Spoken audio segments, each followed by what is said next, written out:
Hey folks, how you all doing? So I thought today I would rank the studio albums by a guilty pleasure band for me, and that guilty pleasure band is German slash Caribbean slash UK reggae dance pop band, Euro pop band, Boney M. These guys were big in the late 1970s through to the early 80s, and they sort of faded into oblivion, even though they had another 3 albums under their belt after their sort of demised. They only ever had one album hit the US charts, and that was a lowly 134 or thereabouts, and that album will come up obviously at some point. Never really troubled the charts too much in the US, but were huge all over Europe, here in Australia, New Zealand, etc. So let's count down the top, or the 8 studio albums by Boney M, from my least favourite to favourite. So at number 8 on my list, this I Dance. This was their, released in 1985, was their 8th and final album. Didn't chart anywhere. There's 2 covers on here. We have Stevie Wonder's My Sharia Moore and 10cc's Dreadlock Holiday. You'll see as we go through these albums that there's some unusual picks for cover versions for this group. I'm not saying these are unusual, but some of them a bit further down the track certainly are. As you can see, there's no members on the album cover. The logo has changed, so it just shows the friction, fissures and fractures that actually were happening within the band at this time. There's no real Boney M sound on this album. It's all just straightforward Euro pop stuff. There's only 2 songs I actually like on this album, and the best song for me is actually a traditional Caribbean, or for our American friends, Carribean folk tune called Bang Bang Lulu, which they actually changed some lyrics to suit the dance pop style. As you can see, there's 5 members on here. So 3 original girls: Marsha Barrett, Liz Mitchell and Maisie Williams. Bobby Farrell was the original male singer. He left. This guy Reggie Sebo come in, and then Bobby Farrell turned up again for this last album. But yeah, this album comes in number 8 for me. It ranks a lowly 2 out of 10. Number 7 on my list, we go to this album. This was their 5th studio album. It was released in 1981, called Boonoonoonoos, or Boonoonoonoos. I don't know how to say it, but it's a really weird tune. The name itself is actually a Caribbean song, and it means friendship. So yeah, I get where they're coming from. This barely bothered any charts anywhere. I think this one only charted in Germany and a couple of other European countries, and it charted really, really low. There's 2 cover versions on here. Here's a couple of the unusual cover versions. We've got Sue Thompson's Sad Movies, which was an early 60s hit for her, and Mike Batt, Ride to Agadir. His song is really, really good. Their version is really, really good as well. There's very little on this album of their infectious reggae dance pop type sounds. It all sounds a bit sterile. The spark seems to have been gone.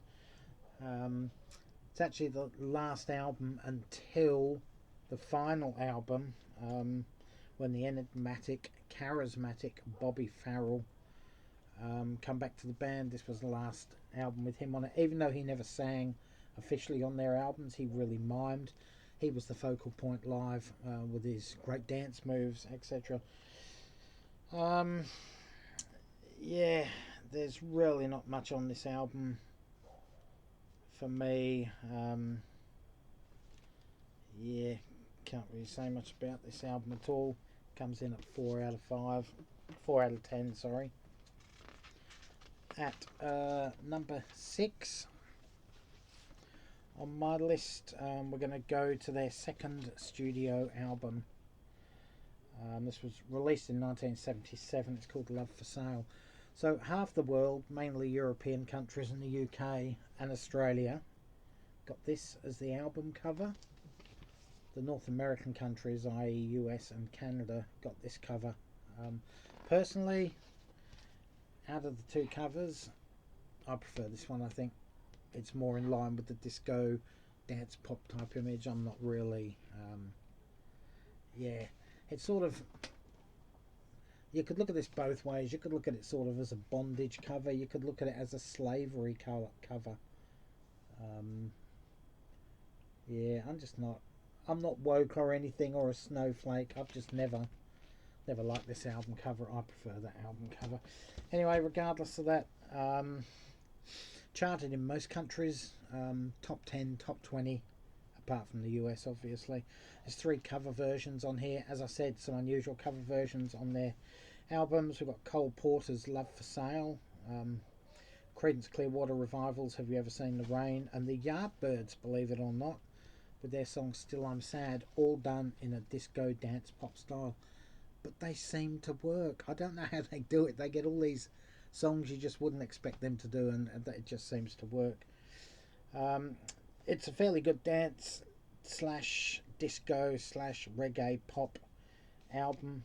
Couple of worldwide hits off this album, Ma Baker and Belfast. This is a really, really good album. Comes in at 7 out of 10 from me. Next up on my list, at number 5, Take the Heat Off Me. This was from 1976. This was their debut album. Had decent chart success. Made the top 10 and top 20 chart positions in most of the European countries. 8 tracks on here. 5 of the tracks are covers. We've got Prince Buster's Al Capone, which has been renamed Baby Do You Wanna Bump, which is like 6.5, or is it 8 minutes long? 6.5 minutes long. Bobby Hebb's Sunny, Bob Marley's No Woman No Cry, Little Willie John's Fever. You probably don't know Little Willie John's, or most of you wouldn't, but it's Fever, the old jazz standard. And Marcella Bella's Take the Heat Off Me, which is the title track. This is why this album doesn't rank any higher than it does. There's 8 tracks on here, and 5 of them are covers. That's a really good. That would have made a nice album cover, actually. That one, as opposed to that. 2 pretty big hits off here throughout Europe and Australia. Daddy Cool and Sunny. It's a really good disco reggae pop album. Does come in at 7.5 out of 10 from me. At number 4 on my list, we go to Oceans of Fantasy.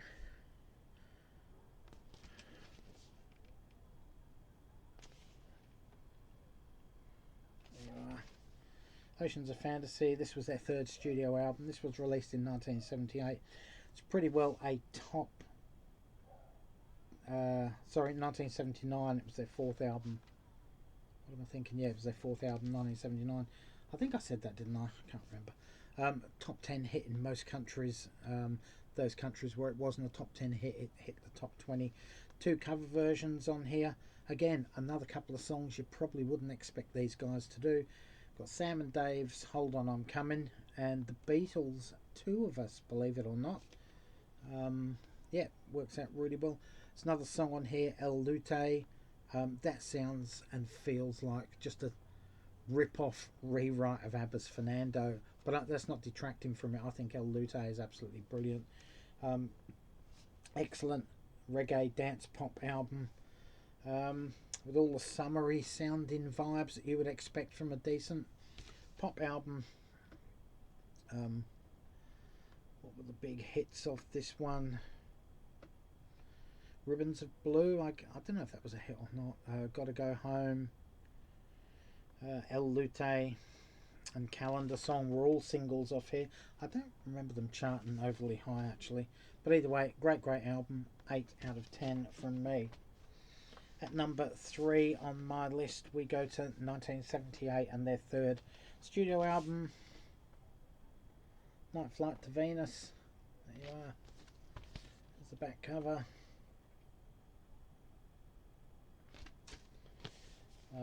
Top 10 album just about everywhere in the world. This was the album that charted in the US for them. It only reached, as I previously mentioned, about 134 or something like that.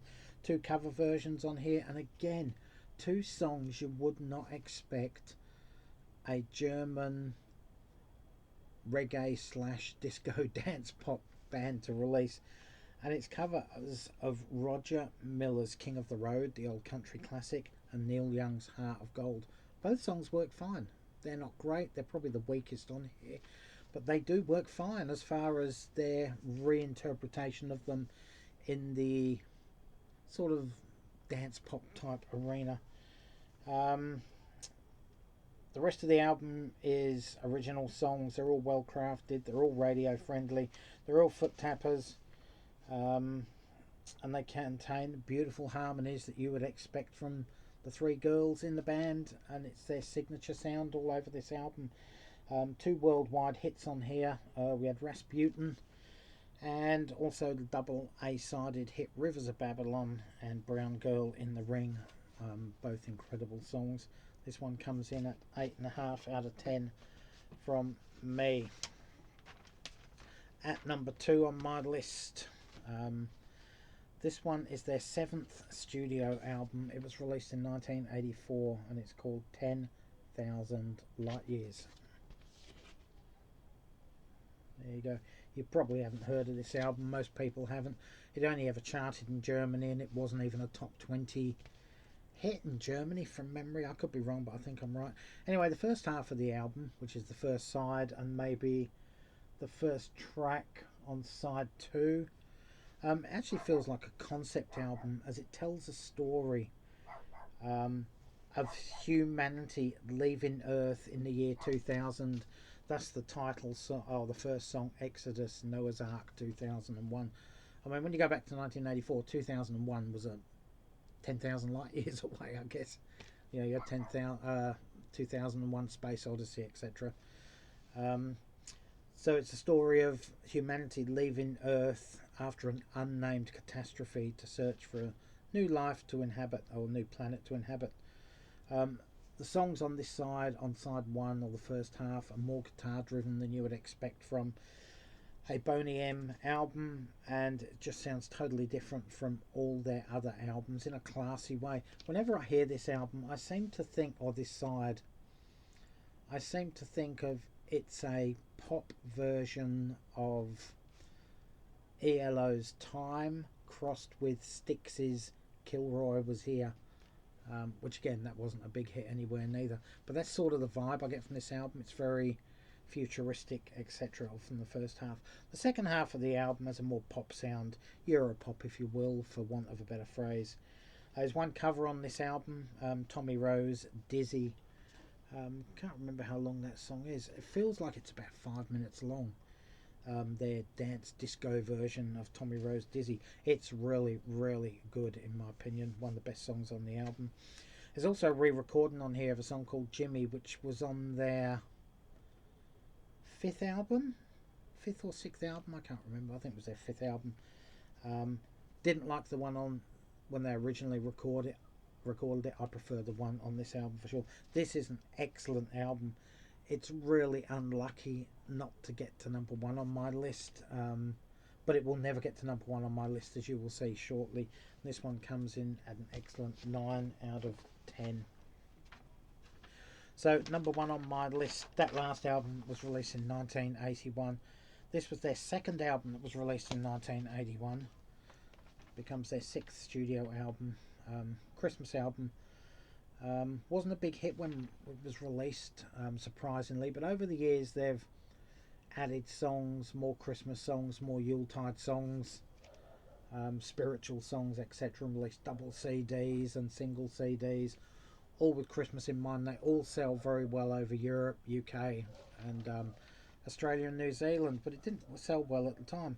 This is where Boney M excel, in my opinion. The harmonies, the melodies, the arrangement and production by Frank Farian just creates almost the perfect Christmas Yuletide album. In fact, I rate any Elvis Presley Christmas album as the best Christmas album of all time. That is the benchmark for Christmas albums for me. This comes in nipping at its heels. It's absolutely brilliant. During December of each year, I pretty much have the Elvis Presley Christmas album or spiritual album, and or this one almost on continual rotation. It's just absolutely brilliant.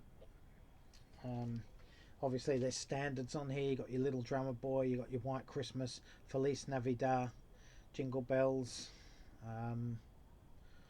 Silent Night, Holy Night, When a Child is Born, I'll Be Home for Christmas. You also have things like Darkness is Falling. You have Zion's Daughter or Zion's Daughter, Mary's Boy Child, Oh My Lord. Absolutely brilliant.